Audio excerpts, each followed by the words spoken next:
Hi friends, ఈరోజు మంచి recipe చెప్తున్నానండి. చాలా పోషకాలు ఉంటాయి, ఇవి చాలా విటమిన్స్ ఉంటాయి. ఇది ఒక 2 తిన్నామంటే అసలు ఆకలే అవ్వదండి. మల్టీగ్రెయిన్ దోశ. సో ముందు ఎలా ప్రిపేర్ చేసుకోవాలి అనేది చూపిస్తాను. ఈ గ్లాస్తోని 1 గ్లాస్ బియ్యం తీసుకోవాలి. మీ దగ్గర నార్మల్ రైస్ ఉంటే నార్మల్ తీసుకోవచ్చు, లేదు బ్రౌన్ రైస్ వాడతాము అంటే అలా కూడా తీసుకోవచ్చు. నేను ఇక్కడ అది సగం ఇది సగం, అంటే బ్రౌన్ రైస్ సగం తీసుకుంటున్నాను, అలాగే వైట్ రైస్ కొంచెం తీసుకుంటున్నాను. సో అందులోకి 9 రకాల పప్పులు అయితే యాడ్ చేసుకోవాలి. ఫస్ట్ పెసరపప్పు, తర్వాత కందిపప్పు. ఆ కప్పులు అంటే మనం 1 గ్లాస్కి పావు కప్పు మాత్రమే తీసుకోవాలి. సో అలాగే అన్ని పప్పులు, పెసరపప్పు, కందిపప్పు, మినప్పప్పు, అలాగే మిల్లెట్స్, రాగులు, అటుకులు, ఇంకా పెసర్లు. మిల్లెట్స్ దగ్గర మీరు ఇంకా వేరే తీసుకోవాలి అంటే కొర్రలు కూడా తీసుకోవచ్చు. అంటే ఎప్పుడు చేసుకున్నా కూడా చేంజ్ చేస్తూ ఉండాలి. ఇవన్నీ తీసుకోవాలని ఏం కాదు, మీ దగ్గర ఏది అయితే అవైలబుల్గా ఉంటాయో అవన్నీ తీసేసుకోవాలి.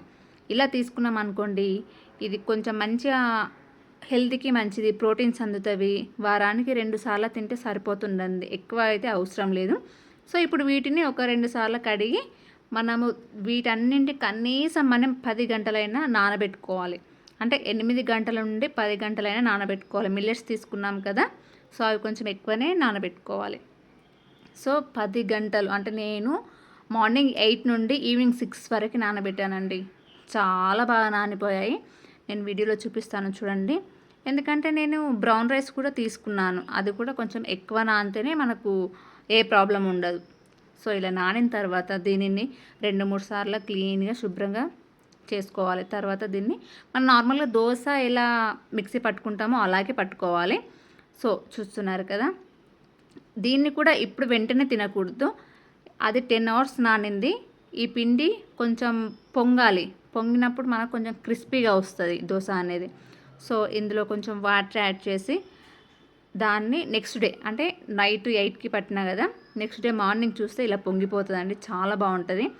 ఇలా పొంగిన తర్వాత ఇందులో కొంచెం సాల్ట్, అలాగే కొంచెం వాటర్ యాడ్ చేసుకొని నార్మల్గా మనం దోశ బ్యాటర్ ఎలా ప్రిపేర్ చేసుకుంటాం దోశ వేసుకోవడానికి, సేమ్ దానిలాగానే కలుపుకోవాలి. అంతే అండి. ఇలా ఒక్కసారి కలిపెట్టుకున్నారనుకోండి, మీరు వారంలో 2 సార్లు కదండి, 3-4 సార్లు కూడా తినొచ్చు. చాలా హెల్దీ ఉంటుంది. దోశ మాత్రం టేస్ట్ చాలా బాగుంది. మాకైతే 2 డేస్కే అయిపోయింది దోశ పిండి. చాలా బాగుంది టేస్ట్. మీరు కనుక ఇలా తిన్నారనుకోండి, మీ హెల్త్ బాగుంటుంది, మంచి పోషకాలు అందుతాయి. మన పోషకాలు అందడానికి మనం అన్ని రకాలు అయితే తినలేం కదా, ఇది ఒక్కటి తిన్నామనుకోండి మన హెల్త్ కూడా చాలా బాగుంటుంది. సో ఇదండి వీడియో. మీరు కూడా ట్రై చేయండి, ఒకసారి ట్రై చేసి ఎలా వచ్చిందని నాకు చెప్పండి. అలాగే ఛానల్ సబ్స్క్రైబ్ చేసుకోండి, మంచి మంచి వెరైటీ రెసిపీస్ ఉంటాయి. తర్వాత ట్రావెలింగ్ వీడియోస్ అన్నీ నేను మంచి మంచివి అప్లోడ్ చేస్తాను. ప్లీజ్ సబ్స్క్రైబ్ చేయండి, అలాగే ఒక్క లైక్ చేయండి. సో ఇప్పుడైతే నేను దానికి కాంబినేషన్లో నేను పల్లీల చట్నీ చేశానండి, చాలా బాగుంది. నార్మల్గా మీరు చట్నీతో కాకుండా వట్టిది తిన్న ఆ టేస్ట్, ఆ పప్పుల టేస్ట్ అయితే చాలా బాగుంది.